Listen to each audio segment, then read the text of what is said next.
اللہ کے نام سے شروع جو نہایت مہربان ہمیشہ رحم فرمانے والا ہے۔ بے شک ایمان والے مراد پا گئے جو لوگ اپنی نماز میں عجز و نیاز کرتے ہیں اور جو بیہودہ باتوں سے ہر وقت کنارہ کش رہتے ہیں اور جو ہمیشہ زکوٰۃ ادا کر کے اپنی جان و مال کو پاک کرتے رہتے ہیں اور جو دائماً اپنی شرمگاہوں کی حفاظت کرتے رہتے ہیں سوائے اپنی بیویوں کے یا ان باندیوں کے جو ان کے ہاتھوں کی مملوک ہیں، بے شک احکام شریعت کے مطابق ان کے پاس جانے سے ان پر کوئی ملامت نہیں۔ پھر جو شخص ان حلال عورتوں کے سوا کسی اور کا خواہش مند ہوا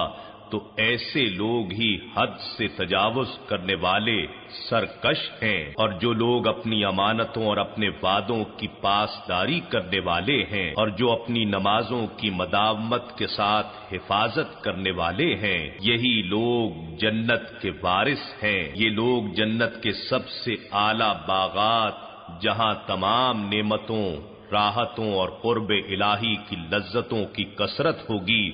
ان کی وراثت بھی پائیں گے، وہ ان میں ہمیشہ رہیں گے۔ اور بے شک ہم نے انسان کی تخلیق کی ابتدا مٹی کے کیمیائی اجزاء کے خلاصے سے فرمائی، پھر اسے نطفہ تولیدی قطرہ بنا کر ایک مضبوط جگہ رحم مادر میں رکھا، پھر ہم نے اس نطفے کو رحم مادر کے اندر جونک کی صورت میں معلق وجود بنا دیا، پھر ہم نے اس معلق وجود کو ایک ایسا لوتھڑا بنا دیا جو دانتوں سے چبایا ہوا لگتا ہے، پھر ہم نے اس لوتھڑے سے ہڈیوں کا ڈھانچہ بنایا، پھر ہم نے ان ہڈیوں پر گوشت اور پٹھے چڑھائے، پھر ہم نے اسے تخلیق کی دوسری صورت میں بدل کر تدریجاً نشو و نما دی، پھر اس اللہ نے اسے بڑھا کر محکم وجود بنا دیا جو سب سے بہتر پیدا فرمانے والا ہے۔ پھر بے شک تم اس زندگی کے بعد ضرور مرنے والے ہو، پھر بے شک تم قیامت کے دن زندہ کر کے اٹھائے جاؤ گے، اور بے شک ہم نے تمہارے اوپر کرۂ ارضی کے گرد فضائے بسیط میں نظام کائنات کی حفاظت کے لیے 7 راستے یعنی 7 مقناطیسی پٹیاں یا میدان بنائے ہیں، اور ہم کائنات کی تخلیق اور اس کی حفاظت کے تقاضوں سے بے خبر نہ تھے، اور ہم ایک اندازے کے مطابق عرصہ دراز تک بادلوں سے پانی برساتے رہے، پھر جب زمین ٹھنڈی ہو گئی تو ہم نے اس پانی کو زمین کی نشیبی جگہوں میں ٹھہرا دیا جس سے ابتدائی سمندر وجود میں آئے، اور بے شک ہم اسے بخارات بنا کر اڑا دینے پر بھی قدرت رکھتے ہیں۔ پھر ہم نے تمہارے لیے اس سے درجہ بدرجہ یعنی پہلے ابتدائی نباتات، پھر بڑے پودے، پھر درخت وجود میں لاتے ہوئے کھجور اور انگور کے باغات بنا دیے، مزید برآں تمہارے لیے زمین میں اور بھی بہت سے پھل اور میوے پیدا کیے، اور اب تم ان میں سے کھاتے ہو۔ اور یہ درخت زیتون بھی ہم نے پیدا کیا ہے جو طور سینا سے نکلتا ہے اور تیل اور کھانے والوں کے لیے سالن لے کر اگتا ہے، اور بے شک تمہارے لیے چوپایوں میں بھی غور طلب پہلو ہیں، جو کچھ ان کے شکموں میں ہوتا ہے ہم تمہیں اس میں سے بعض اجزاء کو دودھ بنا کر پلاتے ہیں، اور تمہارے لیے ان میں اور بھی بہت سے فوائد ہیں، اور تم ان میں سے بعض کو کھاتے بھی ہو، اور ان پر اور کشتیوں پر تم سوار بھی کیے جاتے ہو۔ اور بے شک ہم نے نوح علیہ السلام کو ان کی قوم کی طرف بھیجا تو انہوں نے فرمایا، اے لوگو تم اللہ کی عبادت کیا کرو، اس کے سوا تمہارا کوئی معبود نہیں ہے، تو کیا تم نہیں ڈرتے؟ تو ان کی قوم کے سردار اور وڈیرے جو کفر کر رہے تھے کہنے لگے، یہ شخص محض تمہارے ہی جیسا ایک بشر ہے، اس کے سوا کچھ نہیں، یہ تم پر اپنی فضیلت و برتری قائم کرنا چاہتا ہے، اور اگر اللہ ہدایت کے لیے کسی پیغمبر کو بھیجنا چاہتا تو فرشتوں کو اتار دیتا، ہم نے تو یہ بات کہ ہمارے جیسا ہی ایک شخص ہمارا رسول بنا دیا جائے اپنے اگلے آباؤ اجداد میں کبھی نہیں سنی۔ یہ شخص تو سوائے اس کے اور کچھ نہیں کہ اسے دیوانگی کا عارضہ لاحق ہو گیا ہے، سو تم ایک عرصے تک اس کا انتظار کرو، دیکھو آگے کیا کرتا ہے۔ نوح علیہ السلام نے عرض کیا، اے میرے رب میری مدد فرما، کیونکہ انہوں نے مجھے جھٹلا دیا ہے۔ پھر ہم نے ان کی طرف وحی بھیجی کہ تم ہماری نگرانی میں اور ہمارے حکم کے مطابق ایک کشتی بناؤ، سو جب ہمارا حکم عذاب آ جائے اور تنور بھر کر پانی ابلنے لگے تو تم اس میں ہر قسم کے جانوروں میں سے 2 جوڑے نر و مادہ بٹھا لینا اور اپنے گھر والوں کو بھی اس میں سوار کر لینا، سوائے ان میں سے اس شخص کے جس پر فرمان عذاب پہلے ہی صادر ہو چکا ہے، اور مجھ سے ان لوگوں کے بارے میں کچھ عرض بھی نہ کرنا جنہوں نے تمہارے انکار و استہزاء کی صورت میں ظلم کیا ہے، وہ بہر طور ڈبو دیے جائیں گے۔ پھر جب تم اور تمہاری سنگت والے لوگ کشتی میں ٹھیک طرح سے بیٹھ جائیں تو کہنا کہ ساری تعریفیں اللہ ہی کے لیے ہیں جس نے ہمیں ظالم قوم سے نجات بخشی، اور عرض کرنا، اے میرے رب مجھے بابرکت منزل پر اتار اور تو سب سے بہتر اتارنے والا ہے۔ بے شک اس واقعے میں بہت سی نشانیاں ہیں اور یقیناً ہم آزمائش کرنے والے ہیں۔ پھر ہم نے ان کے بعد دوسری قوم کو پیدا فرمایا تو ہم نے ان میں بھی انہی میں سے رسول بھیجا کہ تم اللہ کی عبادت کرو اور اس کے سوا تمہارا کوئی معبود نہیں ہے، تو کیا تم نہیں ڈرتے؟ اور ان کی قوم کے بھی وہی سردار اور وڈیرے بول اٹھے جو کفر کر رہے تھے اور آخرت کی ملاقات کو جھٹلاتے تھے، اور ہم نے انہیں دنیاوی زندگی میں مال و دولت کی کثرت کے باعث آسودگی بھی دے رکھی تھی۔ لوگوں سے کہنے لگے کہ یہ شخص تو محض تمہارے ہی جیسا ایک بشر ہے، وہی چیزیں کھاتا ہے جو تم کھاتے ہو اور وہی کچھ پیتا ہے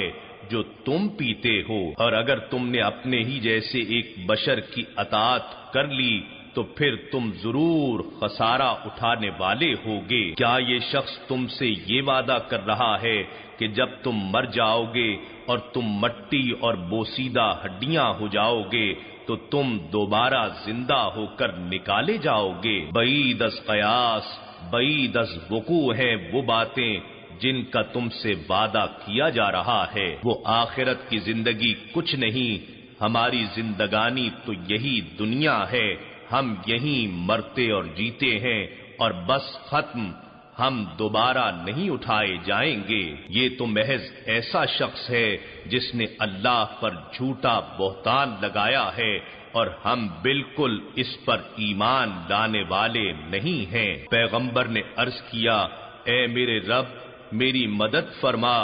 اس صورتحال میں کہ انہوں نے مجھے جھٹلا دیا ہے۔ ارشاد ہوا،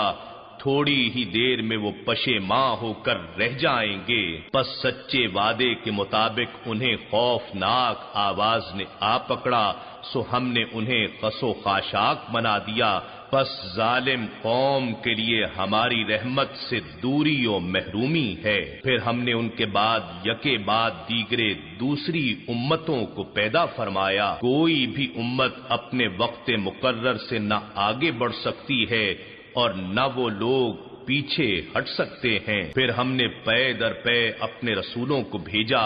جب بھی کسی امت کے پاس اس کا رسول آتا وہ اسے جھٹلا دیتے تو ہم بھی ان میں سے بعض کو بعض کے پیچھے ہلاک در ہلاک کرتے چلے گئے اور ہم نے انہیں داستانیں بنا ڈالا، پس ہلاکت ہو ان لوگوں کے لیے جو ایمان نہیں لاتے۔ پھر ہم نے موسیٰ علیہ السلام اور ان کے بھائی ہارون علیہ السلام کو اپنی نشانیاں اور روشن دلیل دے کر بھیجا۔ فرعون اور اس کی قوم کے سرداروں کی طرف تو انہوں نے بھی تکبر و رعونت سے کام لیا اور وہ بھی بڑے ظالم و سرکش لوگ تھے، تو انہوں نے بھی یہی کہا کہ کیا ہم اپنے جیسے 2 بشروں پر ایمان لے آئیں؟ حالانکہ ان کی قوم کے لوگ ہماری پرستش کرتے ہیں۔ بس انہوں نے بھی ان دونوں کو جھٹلا دیا، سو وہ بھی ہلاک کیے گئے لوگوں میں سے ہو گئے۔ اور بے شک ہم نے موسیٰ علیہ السلام کو کتاب عطا فرمائی تاکہ وہ لوگ ہدایت پا جائیں، اور ہم نے ابن مریم عیسیٰ علیہ السلام کو اور ان کی ماں کو اپنی زبردست نشانی بنایا، اور ہم نے ان دونوں کو ایک ایسی بلند زمین میں سکونت بخشی جو بآسائش و آرام رہنے کے قابل بھی تھی، اور وہاں آنکھوں کے نظارے کے لیے بہتے پانی یعنی نہریں، آبشاریں اور چشمے بھی تھے۔ اے رسل عظام، تم پاکیزہ چیزوں میں سے کھایا کرو جیسا کہ تمہارا معمول ہے، اور نیک عمل کرتے رہو، بے شک میں جو عمل بھی تم کرتے ہو اس سے خوب واقف ہوں۔ اور بے شک یہ تمہاری امت ہے جو حقیقت میں ایک ہی امت ہے، اور میں تمہارا رب ہوں، سو مجھ سے ڈرا کرو۔ بس انہوں نے اپنے دین کے امر کو آپس میں اختلاف کر کے فرقہ فرقہ کر ڈالا، ہر فرقے والے اسی قدر دین کے حصے سے جو ان کے پاس ہے خوش ہیں۔ بس آپ ان کو ایک عرصے تک ان کے نشے جہالت و ضلالت میں چھوڑے رکھیے۔ کیا وہ لوگ یہ گمان کرتے ہیں کہ ہم جو دنیا میں مال و اولاد کے ذریعے ان کی مدد کر رہے ہیں تو ہم ان کے لیے بھلائیوں کی فراہمی میں جلدی کر رہے ہیں؟ ایسا نہیں، بلکہ انہیں شعور ہی نہیں ہے۔ بے شک جو لوگ اپنے رب کی خشیت سے مضطرب اور لرزاں رہتے ہیں، اور جو لوگ اپنے رب کی آیتوں پر ایمان رکھتے ہیں، اور جو لوگ اپنے رب کے ساتھ کسی کو شریک نہیں ٹھہراتے، اور جو لوگ اللہ کی راہ میں اتنا کچھ دیتے ہیں جتنا وہ دے سکتے ہیں، اور اس کے باوجود ان کے دل خائف رہتے ہیں کہ وہ اپنے رب کی طرف پلٹ کر جانے والے ہیں، کہیں یہ نام مقبول نہ ہو جائے۔ یہی لوگ بھلائیوں کے سمیٹنے میں جلدی کر رہے ہیں، اور وہی اس میں آگے نکل جانے والے ہیں۔ اور ہم کسی جان کو تکلیف نہیں دیتے مگر اس کی استعداد کے مطابق، اور ہمارے پاس نوشتہ اعمال موجود ہے، جو سچ سچ کہہ دے گا اور ان پر ظلم نہیں کیا جائے گا، بلکہ ان کے دل اس قرآن کے پیغام سے غفلت میں پڑے ہیں، اور اس کے سوا بھی ان کے کئی اور برے اعمال ہیں جن پر وہ عمل پیرا ہیں، یہاں تک کہ جب ہم ان کے امیر اور آسودہ حال لوگوں کو عذاب کی گرفت میں لیں گے تو اس وقت وہ چیخ اٹھیں گے۔ ان سے کہا جائے گا تم آج مت چیخو، بے شک ہماری طرف سے تمہاری کوئی مدد نہیں کی جائے گی۔ بے شک میری آیتیں تم پر پڑھ پڑھ کر سنائی جاتی تھیں تو تم ایڑیوں کے بل الٹے پلٹ جایا کرتے تھے، اس سے غرور و تکبر کرتے ہوئے رات کے اندھیرے میں بےہودہ گوئی کرتے تھے۔ سو کیا انہوں نے اس فرمان الہی میں غور و خوض نہیں کیا، یا ان کے پاس کوئی ایسی چیز آ گئی ہے جو ان کے اگلے باپ دادا کے پاس نہیں آئی تھی، یا انہوں نے اپنے رسول کو نہیں پہچانا سو اس لیے وہ اس کے منکر ہو گئے ہیں، یا یہ کہتے ہیں کہ اس رسول صلی اللہ علیہ وآلہ وسلم کو جنون لاحق ہو گیا ہے۔ ایسا ہرگز نہیں، بلکہ وہ ان کے پاس حق لے کر تشریف لائے ہیں، اور ان میں سے اکثر لوگ حق کو پسند نہیں کرتے، اور اگر حق تعالی ان کی خواہشات کی پیروی کرتا تو سارے آسمان اور زمین اور جو مخلوقات و موجودات ان میں ہیں سب تباہ و برباد ہو جاتے، بلکہ ہم ان کے پاس وہ قرآن لائے ہیں جس میں ان کی عزت و شرف اور ناموری کا راز ہے، سو وہ اپنی عزت ہی سے منہ پھیر رہے ہیں۔ کیا آپ ان سے تبلیغ رسالت پر کچھ اجرت مانگتے ہیں؟ ایسا بھی نہیں ہے، آپ کے تو رب کا اجر ہی بہت بہتر ہے، اور وہ سب سے بہتر روزی رساں ہے، اور بے شک آپ تو انہی کے بھلے کے لیے انہیں سیدھی راہ کی طرف بلاتے ہیں، اور بے شک جو لوگ آخرت پر ایمان نہیں رکھتے وہ ضرور سیدھی راہ سے کترائے رہتے ہیں، اور اگر ہم ان پر رحم فرما دیں اور جو تکلیف انہیں لاحق ہے اسے دور کر دیں تو وہ بھٹکتے ہوئے اپنی سرکشی میں مزید پکے ہو جائیں گے، اور بے شک ہم نے انہیں عذاب میں پکڑ لیا، پھر بھی انہوں نے اپنے رب کے لیے عاجزی اختیار نہ کی اور نہ وہ اس کے حضور گڑ گڑائے، یہاں تک کہ جب ہم ان پر نہایت سخت عذاب کا دروازہ کھول دیں گے تو اس وقت وہ اس میں انتہائی حیرت سے ساکت و مایوس پڑے رہیں گے، اور وہی ہے جو تمہارے لیے کان اور آنکھیں اور دل و دماغ رفتہ رفتہ وجود میں لایا، مگر تم لوگ بہت ہی کم شکر ادا کرتے ہو، اور وہی ہے جس نے تمہیں روئے زمین پر پیدا کر کے پھیلا دیا اور تم اسی کے حضور جمع کیے جاؤ گے، اور وہی ہے جو زندگی بخشتا ہے اور موت دیتا ہے، اور شب و روز کا گردش کرنا بھی اسی کے اختیار میں ہے،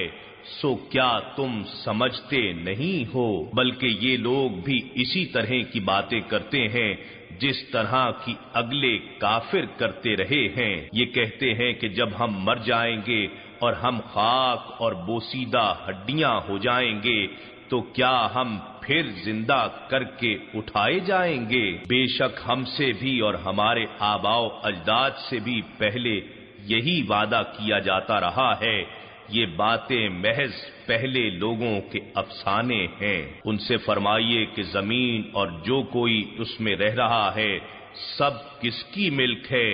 اگر تم کچھ جانتے ہو؟ وہ فوراً بول اٹھیں گے کہ سب کچھ اللہ کا ہے، تو آپ فرمائیں پھر تم نصیحت قبول کیوں نہیں کرتے؟ ان سے دریافت فرمائیے کہ ساتوں آسمانوں کا اور عرش عظیم یعنی ساری کائنات کے اقتدار اعلی کا مالک کون ہے؟ وہ فوراً کہیں گے یہ سب کچھ اللہ کا ہے، تو آپ فرمائیں پھر تم ڈرتے کیوں نہیں ہو؟ آپ ان سے فرمائیے کہ وہ کون ہے جس کے دست قدرت میں ہر چیز کی کامل ملکیت ہے اور جو پناہ دیتا ہے اور جس کے خلاف کوئی پناہ نہیں دی جا سکتی،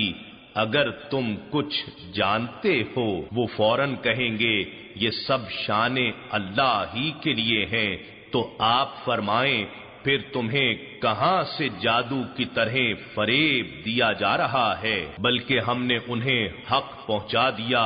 اور بے شک وہ جھوٹے ہیں۔ اللہ نے اپنے لیے کوئی اولاد نہیں بنائی اور نہ ہی اس کے ساتھ کوئی اور خدا ہے، ورنہ ہر خدا اپنی اپنی مخلوق کو ضرور الگ لے جاتا اور یقیناً وہ ایک دوسرے پر غلبہ حاصل کرتے اور پوری کائنات میں فساد بپا ہو جاتا۔ اللہ ان باتوں سے پاک ہے جو وہ بیان کرتے ہیں، وہ پوشیدہ اور آشکار سب چیزوں کا جاننے والا ہے، سو وہ ان چیزوں سے بلند و برتر ہے جنہیں یہ شریک ٹھہراتے ہیں۔ آپ دعا فرمائیے کہ اے میرے رب، اگر تو مجھے وہ عذاب دکھانے لگے جس کا ان سے وعدہ کیا جا رہا ہے تو اے میرے رب مجھے ظالم قوم میں شامل نہ فرمانا، اور بے شک ہم اس بات پر ضرور قادر ہیں کہ ہم آپ کو وہ عذاب دکھا دیں جس کا ہم ان سے وعدہ کر رہے ہیں۔ آپ برائی کو ایسے طریقے سے دفع کیا کریں جو سب سے بہتر ہو، ہم ان باتوں کو خوب جانتے ہیں جو یہ بیان کرتے ہیں۔ اور آپ دعا فرمائیے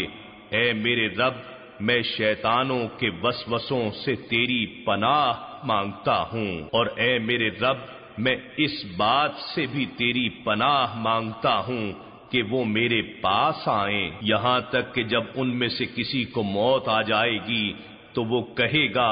اے میرے رب مجھے دنیا میں واپس بھیج دے تاکہ میں اس دنیا میں کچھ نیک عمل کر لوں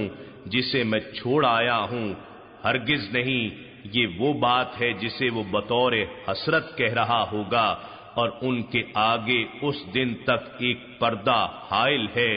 جس دن وہ قبروں سے اٹھائے جائیں گے۔ پھر جب سور پھونکا جائے گا تو ان کے درمیان اس دن نہ رشتے باقی رہیں گے اور نہ وہ ایک دوسرے کا حال پوچھ سکیں گے۔ پس جن کے پلڑے زیادہ اعمال کے باعث بھاری ہوں گے تو وہی لوگ کامیاب و کامران ہوں گے، اور جن کے پلڑے اعمال کا وزن نہ ہونے کے باعث ہلکے ہوں گے تو یہی لوگ ہیں جنہوں نے اپنے آپ کو نقصان پہنچایا، وہ ہمیشہ دوزخ میں رہنے والے ہیں۔ ان کے چہروں کو آگ جھلس دے گی اور وہ اس میں دانت نکلے بگڑے ہوئے منہ کے ساتھ پڑے ہوں گے۔ ان سے کہا جائے گا کیا تم پر میری آیتیں پڑھ پڑھ کر نہیں سنائی جاتی تھیں،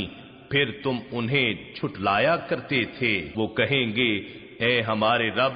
ہم پر ہماری بدبختی غالب آ گئی تھی اور ہم یقیناً گمراہ قوم تھے۔ اے ہمارے رب، تو ہمیں یہاں سے نکال دے، پھر اگر ہم اسی گمراہی کا اعادہ کریں تو بے شک ہم ظالم ہوں گے۔ ارشاد ہوگا اب اسی میں ذلت کے ساتھ پڑے رہو اور مجھ سے بات نہ کرو۔ بے شک میرے بندوں میں سے ایک طبقہ ایسا بھی تھا جو میرے حضور عرض کیا کرتے تھے اے ہمارے رب، ہم ایمان لے آئے ہیں، پس تو ہمیں بخش دے اور ہم پر رحم فرما، اور تو ہی سب سے بہتر رحم فرمانے والا ہے۔ تو تم ان کا تمسخر کیا کرتے تھے یہاں تک کہ انہوں نے تمہیں میری یاد بھی بھلا دی اور تم صرف ان کی تضحیک ہی کرتے رہتے تھے۔ بے شک آج میں نے انہیں ان کے صبر کا جو وہ کرتے رہے یہ صلہ عطا فرمایا ہے کہ وہ کامیاب ہو گئے ہیں۔ ارشاد ہوگا کہ تم زمین میں برسوں کے شمار سے کتنی مدت ٹھہرے رہے ہو؟ وہ کہیں گے ہم ایک دن یا دن کا کچھ حصہ ٹھہرے ہوں گے، آپ اعداد و شمار کرنے والوں سے پوچھ لیں۔ ارشاد ہوگا تم وہاں نہیں ٹھہرے مگر بہت ہی تھوڑا عرصہ، کاش تم یہ بات وہیں جانتے ہوتے۔ سو کیا تم نے یہ خیال کر لیا تھا کہ ہم نے تمہیں بیکار و بے مقصد پیدا کیا ہے اور یہ کہ تم ہماری طرف لوٹ کر نہیں آؤ گے؟ بس اللہ جو بادشاہ حقیقی ہے، بلند و برتر ہے، اس کے سوا کوئی معبود نہیں، بزرگی اور عزت والے عرش اقتدار کا وہی مالک ہے۔ اور جو شخص اللہ کے ساتھ کسی اور معبود کی پرستش کرتا ہے اس کے پاس اس کی کوئی سند نہیں ہے، سو اس کا حساب اس کے رب ہی کے پاس ہے۔ بے شک کافر لوگ فلاح نہیں پائیں گے۔ اور آپ عرض کیجئے اے میرے رب، تو بخش دے اور رحم فرما، اور تو ہی سب سے بہتر رحم فرمانے والا ہے۔